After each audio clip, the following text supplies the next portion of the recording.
Hello students, स्वागत है आप सभी का भगवान Mahavir English academy online classes में, जिसमें मैं पंकज कुमार स्वामी आप सभी बच्चों को इंग्लिश सब्जेक्ट पढ़ा रहा हूँ क्लास 3rd to 10 तक। देखो बेटा, आज हमारा जो है लास्ट टेंस है जिसका नाम है फ्यूचर परफेक्ट कॉन्टिन्यूअस टेंस। इसी के साथ में हमारे जो टेंस है वो कंप्लीट हो जाएंगे, इसलिए अपने सेशन के जो लास्ट जो टेंस है उसको ध्यान से देखेंगे। वीडियो की तरफ बढ़ते हैं। चलिए, future perfect continuous tense. Future का मतलब होता है भविष्य,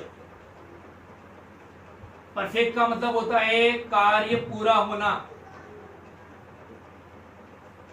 कॉन्टिन्यूअस का मतलब होता है कार्य जारी रहना। यानी कि अगर हम कहें कि भविष्य में कुछ काम पूरा हो जाएगा और कुछ काम आगे जारी रहेगा, तो वो टेंस कौन सा होगा? वो होगा आपके फ्यूचर परफेक्ट कॉन्टिन्यूअस टेंस। लिखते हैं इसको, भविष्य में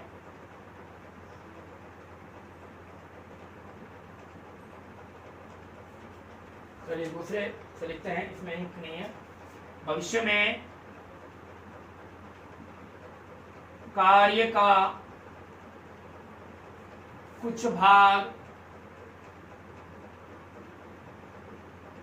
पूरा होना तथा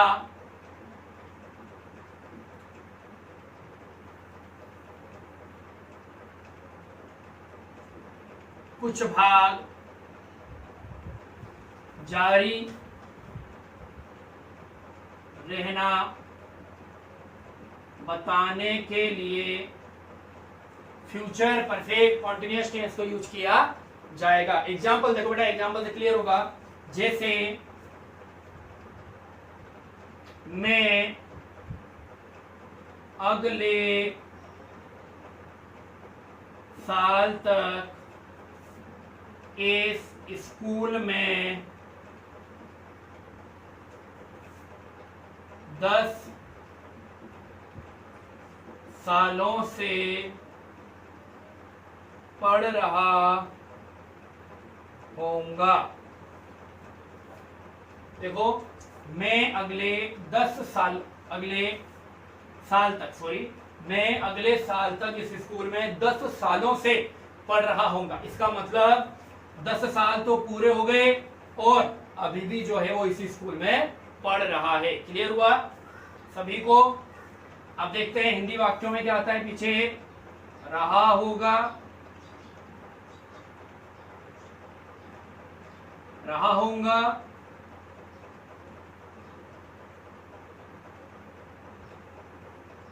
रही होंगी,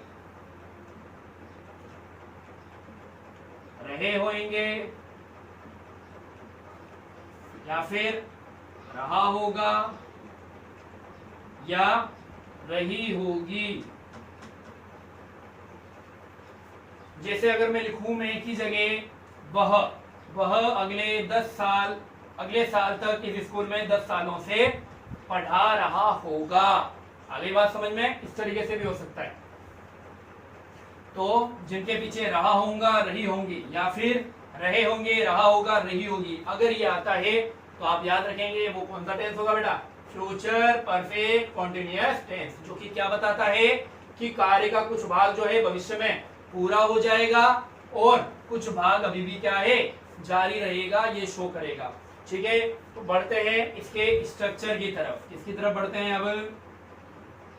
स्ट्रक्चर, क्योंकि हमें तो इंग्लिश सीखनी है, तो इंग्लिश सेंटेंस के लिए स्ट्रक्चर आना जरूरी है। स्ट्रक्चर क्या होगा? सबसे पहले देखते हैं अफर्मेटिव।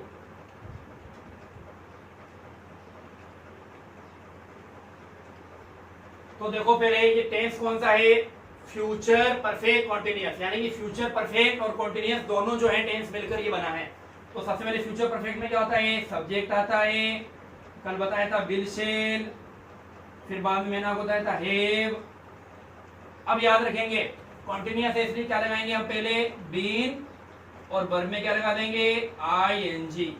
अगली बात समझ में? देन ऑब्जेक्ट, उसके बाद में बेटा सेंस या फॉर, और उसके बाद में भी अगर कुछ आगे है तो वो जरूर आएगा। लेकिन बाय वापस देख लेना यहाँ पे, बाय के बाद में फ्यूचर टाइम जरूर होगा। क्या होगा? Future time. ये इसका बेटा पूरा का पूरा जो है मैंने आपको स्ट्रक्चर लिखवाया है। देखो सब्जेक्ट विल शेल हैव, ये तो आपने कल भी पढ़ा था, अब याद रखना है। बीन आएगा हैव के बाद में, वर्ब के एनजी फॉर्म आएगी, ऑब्जेक्ट आ गया। अब क्योंकि ये परफेक्ट कंटीन्यूअस सिंस फॉर आता है, ये लगा दिया हमने।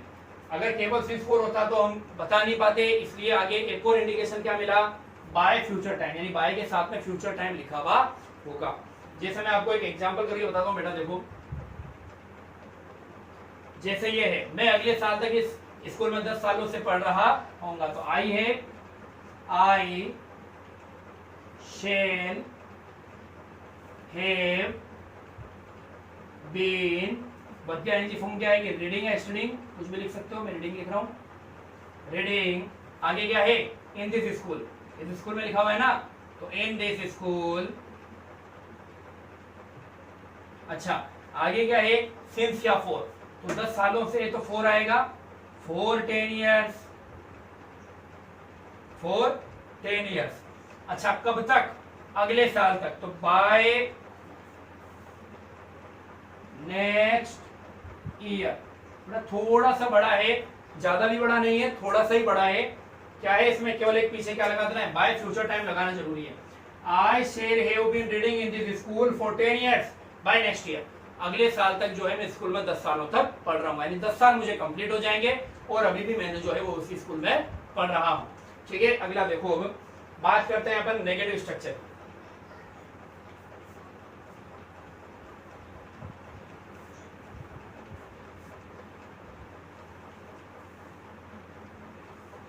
जिन्होंने नहीं लिखा था वो बेटा थोड़ा सा पीछे करके वीडियो को पॉज कर लें और लिख लें। ठीक है, और वैसे मेरे साथ साथ लिखेंगे ज्यादा बढ़िया रहेगा। अब देखो नेगेटिव,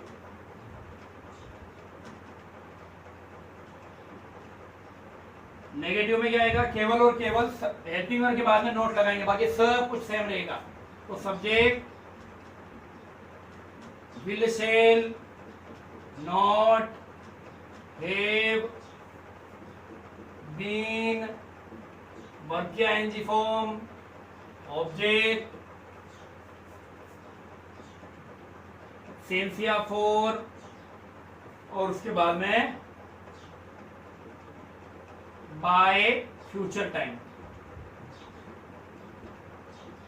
ठीक है, जैसे एग्जांपल देखते हैं, इसी एग्जांपल को करते हैं बेटा। तो I shall not have been, बाकी सेम टू सेम लिख देना है। कहां तक? बाय नेक्स्ट ईयर तक। कहां तक लिख देना है? बाय नेक्स्ट ईयर तक लिख लेंगे। ये तो नहीं कहेगा ना सर आपने लिखा था तो हमने भी लिखा, ऐसा मत करना बेटा। हैव बीन के बाद में सेम टू सेम यही है, reading in this school for 10 years by next year. केवल आपको मुझे ये समझाना था कि शेल के बाद में क्या लग जाएगा? नोट लग जाएगा, बाकी सब कुछ सेम टू सेम रहेगा।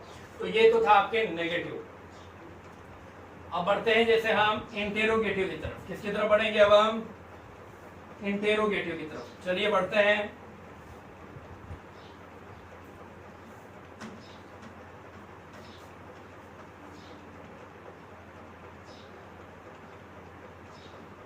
इंट्रोगेटिव में क्या होता है आपको पता ही है, हेल्पिंग वर्ब से शुरुआत होती है। हेल्पिंग वर्ब क्या है? विल या शेल प्लस सब्जेक्ट। अब इधर देखो विल शेल आ गया, सब्जेक्ट आ गया, नोट आता नहीं है तो क्या आएगा? अब हैव, फिर क्या आएगा? बीन, फिर क्या आएगा बोलो? वर्ब में आईएनजी, फिर क्या आएगा? ऑब्जेक्ट, उसके बाद में क्या आएगा? सिंस या फॉर, उसके बाद में लास्ट में क्या आएगा? Bye future time. क्लियर हुआ? और लास्ट में क्या लगाना नहीं भूलना है? क्वेश्चन मार्क लगाना नहीं भूलना है। इसका भी एग्जांपल देखते हैं। केवल क्या करना है? शेल को आगे ले लेना है, बाकी सेम टू सेम रहेगा। शेल आई, अब नोट हट जाएगा, आगे वही हैव बीन, और यहां से लेकर कंप्लीट बाय नेक्स्ट ईयर तक।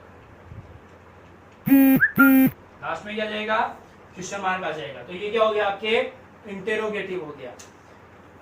लास्ट देख लेते हैं इंट्रोगेटिव नेगेटिव। इसी के साथ में आपका ये क्या हो जाएगा? कंप्लीट हो जाएगा टेंस। फिर अपन इसकी एडवर्ब देख लेंगे अभी। अब देखो इंटेरोगेटिव नेगेटिव, इंटेरोगेटिव नेगेटिव क्या आएगा, केवल एक चीज याद रखनी है, सब्जेक्ट के बाद में क्या लगा देना है, not. Shall subject not have been, verb की ING form, object since for plus by future time. ठीक है, कोई दिक्कत नहीं है। चलिए इसका भी एग्जांपल देख लेते हैं जल्दी से। क्या हो जाएगा, shall I not have been, और इसके आगे वाला सेम टू सेम वही, कब तक, बाय नेक्स्ट ईयर। अच्छा लास्ट में इसमें भी क्या लगेगा, question mark, by next year, last में क्या लग जाएगा, क्वेश्चन मार्क। तो ये बन गया आपका इंटेरोगेटिव नेगेटिव। ठीक है बेटा, ज्यादा इंपोर्टेंट ये टेंस नहीं है, क्यों, क्योंकि पेपर में से बहुत ही रेयर चांस है कि आपसे पूछे। फ्यूचर परफेक्ट में से पूछ सकता है, सिंपल में से पूछ सकता है, ठीक है ना, सबसे ज्यादा। तो ये जो टेंस है आपको समझना जरूरी, क्योंकि ये टेंस का लास्ट जो है वो पार्ट है आपका, इसी के साथ में टेंस कंप्लीट होता है। अब अपन बात करते हैं जल्दी से एडवर्ब की। ठीक है, वैसे आप एडवर्ब समझ गए होंगे, फिर भी एक बार मैं समझा दूं, मिटा दूं बेटा, ये वीडियो के पीछे जाके पॉज करके आप वापस से देख सकते हो मैंने क्या लिखा था। ठीक है ना, ऑनलाइन जो स्टडी है उसका यही फायदा है कि इसके अंदर कोई भी चीज आपकी मिस नहीं होती है, आप चाहो जब उसे वापस से देख सकते हो, है ना। तो ये बहुत ही बेनिफिशियल है वैसे तो, अगर समझे तो। अब जो नहीं समझते हैं उनके लिए तो फिर ये कभी तो आंखें खराब करेगी, कभी दूसरे काम करेगी, है ना। चलिए एडवर्ब, एडवर्ब में बेटा इसकी सेंस फॉर, उसके बाद में एक टाइम आएगा प्लस बाय, और उसके बाद में एक टाइम आएगा फ्यूचर टाइम। देखो समझते हैं इसको, बाय के साथ में फ्यूचर टाइम आया था तो आपने कहा था फ्यूचर परफेक्ट टेंस, सेंस और फॉर आता है तो पता चलता है परफेक्ट कॉन्टिन्यूअस टेंस। तो क्योंकि ये दोनों को मिलाकर है तो इसमें क्या आ गया, फ्यूचर परफेक्ट कॉन्टिन्यूअस टेंस। समझ में आ गया, पहले सेंस फॉर टाइम, फिर बाय के साथ में फ्यूचर टाइम। जैसे एग्जाम्पल देखो, अभी मैंने आपको ऐसे करवाया था, एक और एग्जाम्पल में लिख लेता हूं, she will have been teaching maths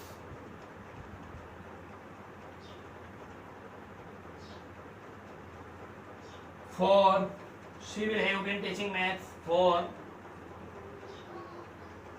5 years by end of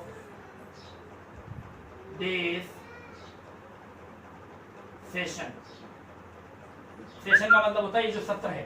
देखो बेटा, she will have been teaching maths for 5 years by end of this। अच्छा सॉरी बेटा, एक मिनट, मैंने ये चीज ये चीज लिखनी नहीं है बेटा अपन को, है ना, ये तो अपन को समझना है। चलिए यहाँ पर हमें पढ़ना है, मान लो टीच। अब देखते हैं बेटा, 4-5 ईयर्स आ रहे हैं, इसका मतलब परफेक्ट कॉन्टिन्यूअस है, लेकिन by end of this session का मतलब हो गया कि ये तो फ्यूचर परफेक्ट कॉन्टिन्यूअस टेंस है। तो बनाते हैं, सी के बाद में क्या आता है, फिर क्या आएगा, फिर क्या आएगा, फिर क्या आएगा, टीचिंग। क्या बन गया, she will have been teaching maths for 5 years by end of this session, यानी कि इस सेशन के एंड होने तक वह 5 सालों से क्या पढ़ा रही होगी, मैथ पढ़ा रही होगी। ठीक है बेटा, तो ये आपके